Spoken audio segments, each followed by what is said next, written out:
Hey guys, welcome back to this channel. In this video, we'll be covering a topic: driving rideshare in Sydney. When it comes to your car, should you rent to own, or buy one for yourself? Which one is right for you? So, the reason why I made this video is because a few days ago, my family and we were driving and we've seen a lot of cars on the road. We've got at the back of it anyway. There's a sticker with Uber logo on it, and then another sticker, Splend. Um, and I was wondering, what is Splend? What is it? It turned out to be a Splend is actually a ride-sharing preferred partner. Well, Uber anyway. Uber preferred partner car rental companies. So I'll give you an understanding. This is what I found. Now, Splend provides you 2 out of 3 options. So this is where now. Splend, flexible car rental for you to earn an income.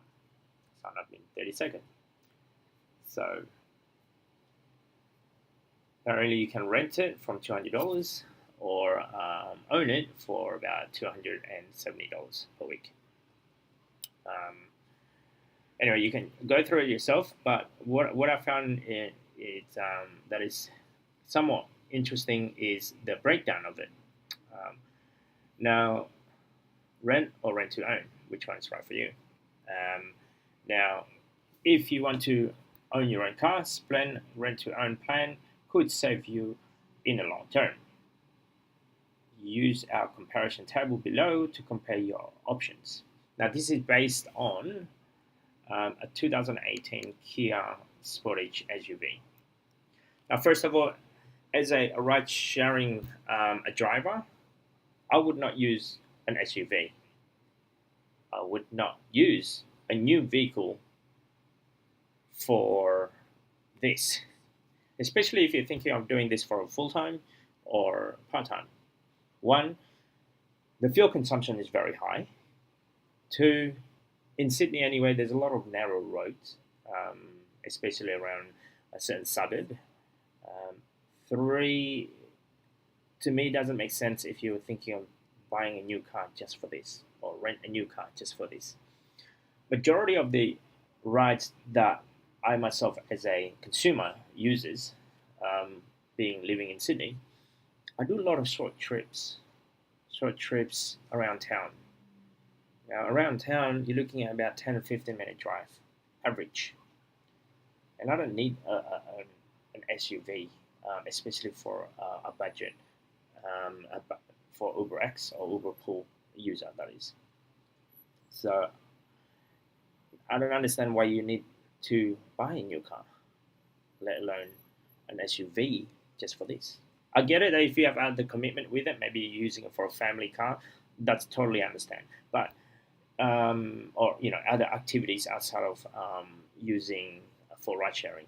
But to me, just purchasing a vehicle just for this, it doesn't make sense. Purely the cost of it. So just looking at the split in the whole entire 3 system that they have in here, do-it-yourself car finance, Splend rent, and then Splend rent to own. To me, as a basic, this is what I found. Okay, so I'll break it down based on what they have in here on the website and explain it in a layman's term there is. Okay, so apparently a new vehicle worth about $33,000 after financial costs. If you were to do on finance on a car, the cost of that particular vehicle will be at $41,000. And after on-road costs, based in on a 4-year contract, the on-road cost for the vehicle will be at $23,000. Lost earning apparently is based on $6,000, and car ownership valued it's about $12,000 and $12,500. So I'm just breaking it down based on a normal, round figures. This is what it looked like. Estimate cost after the whole entire 4 years. That's how much, about $58,000 is how much you'll be spending. Okay. That's the basic concept of it. What I've taken. Splend rent. Now, again, a new car valued at 33, and then after the costing to get on the road, it'll be $56,000. Everything's on-road cost is actually included, and pretty much at the end of the 4 years, you'll be spending about $56,000. Likewise, again, if you rent to own a $33,000 vehicle, if you're doing the, I guess, membership, and I'll call this admin costs, for a 33,000 vehicle, it becomes 63,000, and after 4 years, that is. After 4 years, with car ownership valued at 12,500, total cost of the vehicle after 4 years is about 50 grand. $50,000. So that would mean, give or take, this is what it looked like. 58,000 on the front if you're doing it yourself. 58,300. I'm just doing a rough number. Same thing. I'm doing the same chart. 56,000 after the whole 4 years, which is 56, and about 50,000 or 51,000 anyway. 5,600 if you were to do a rent to own. So that breaks it down for just to hold on a vehicle that depreciate in value, and just to do ride sharing in a regular basis, it is going to cost you $12,000 at best. So $12,750 per year. This is just holding the car. So that would break it down. If that was on a weekly basis, before fuel,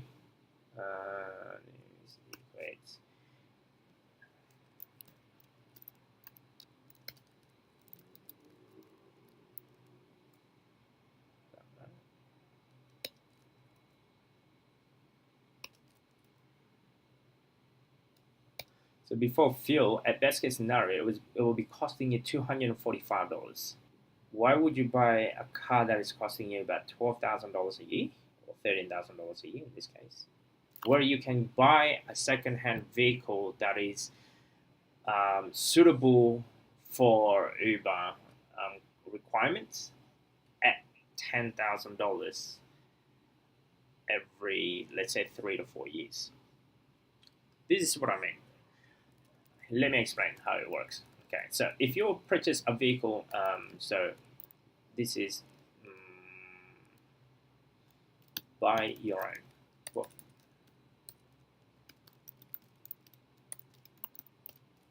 if you were to purchase a vehicle that is roughly about $10,000, okay, so actually I'll put it down in here.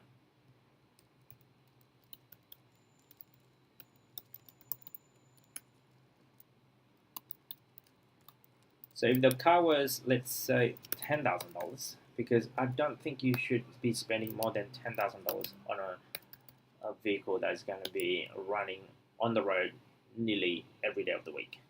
Finance-wise, I'm looking at paying this outright.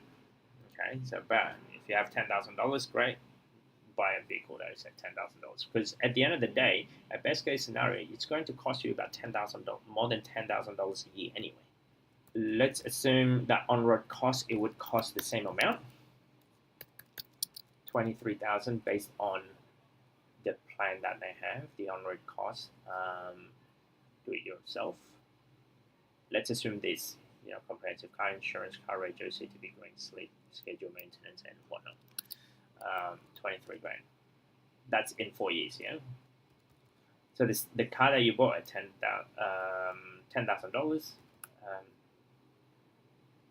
so for the whole entire 4 years,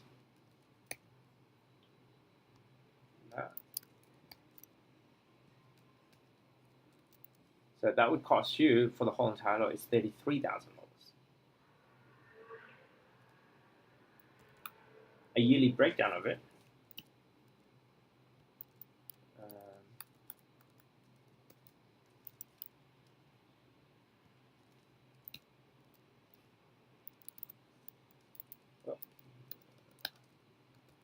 So it'll be $8,000 a year. With the assumption of on-road costs and all that stuff, it will be the same amount. So that's already lower than if you were to purchase an SUV, brand new car. $8,000 a year before fuel. So break that down to 52 weeks. So already you'll be saving roughly about $100 or so. 250 is the best, at about $150 a week on a weekly basis before fuel. Before fuel. Okay. Now you're probably thinking, what type of car should you get based on a $10,000? Any small car that is 4 cylinders with 4 doors, less than 10 years old, it will do for ride-sharing companies like Uber. I'm looking at a second-hand vehicle, that is in still good condition with low mileage. What else is there? 5 years old, 5 or 6 years old, because I know for sure if you're using the car every single day on the road, after 2 years or so, you probably want to sell it because it would have, possibly be you've already running about 200 Ks on the clock, and you probably want to sell it because it's probably going to cost you a lot more to maintain and service and whatnot. So to give you an understanding what type of car, so I would go. So if you go to carsales.com.au, now I'm based in New South Wales, so I can only speak based on New South Wales.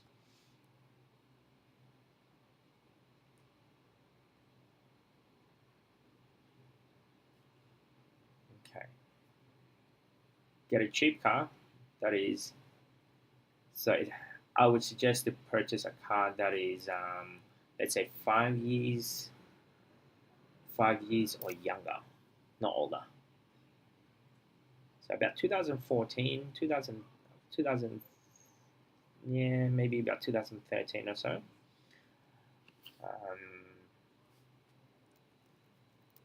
What else is there?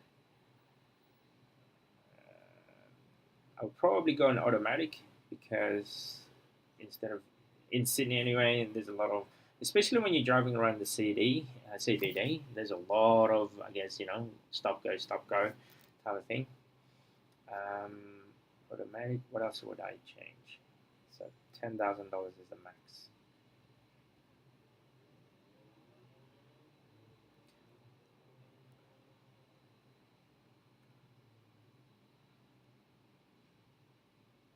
Okay, so there's one more thing that I forgot.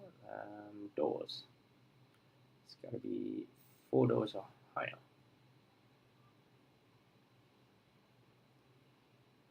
So, Holland Cruise, 4-cylinder, $10,000. Mitsubishi Mirage, again Holland Cruise, Proton for Focus, $10,000 at 65,000 Ks. $10,000. Holland Cruise again. So I'll probably go around in this aspect. It's in Pulsar, 73,000 Ks. Look at that, 9,500.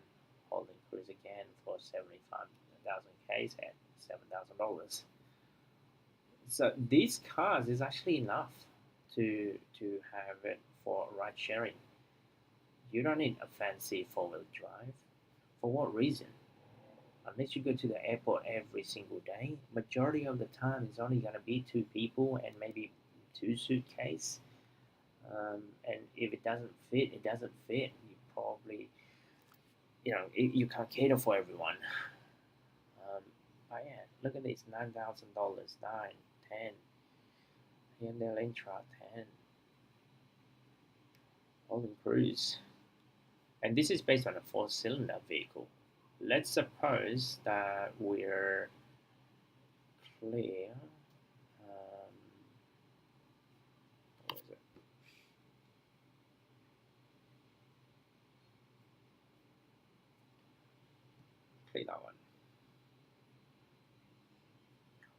so we're gonna go all new, no, use car.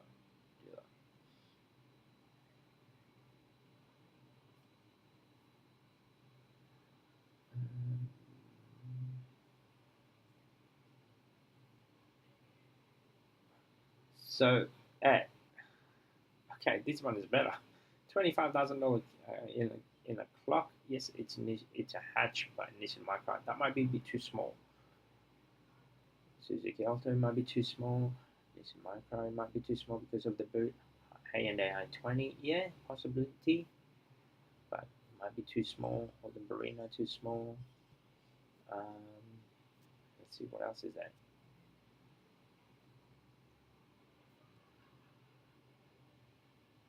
Holden Cruise is probably the closest thing at $10,000 at 2013 model.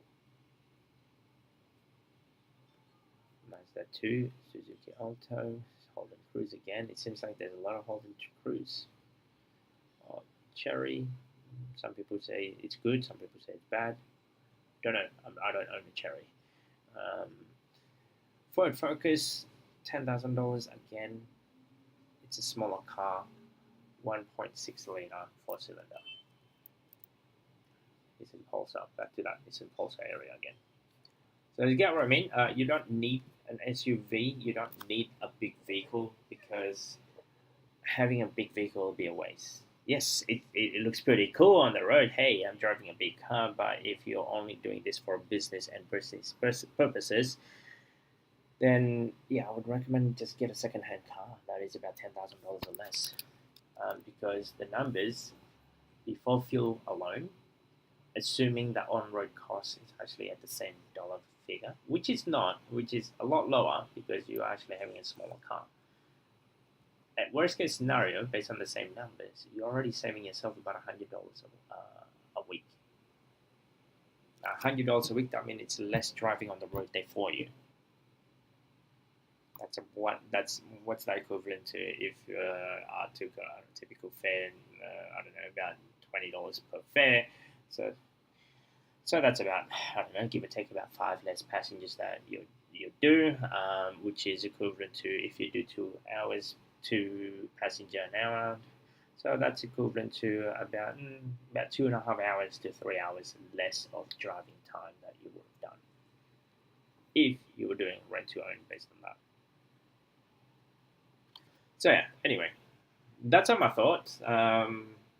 Let me know if you are if you do rent a vehicle from the the Splend people. What are your thoughts? Put it down in the comments below. You know, I understand that circumstances for everyone is a bit different. Some people don't have the buying time. They have that $10,000 in saving right there and then. I get that. I understand that. Let me know what you think. What are the obstacles out there? Don't forget to subscribe, comment, and I'll see you in the next video.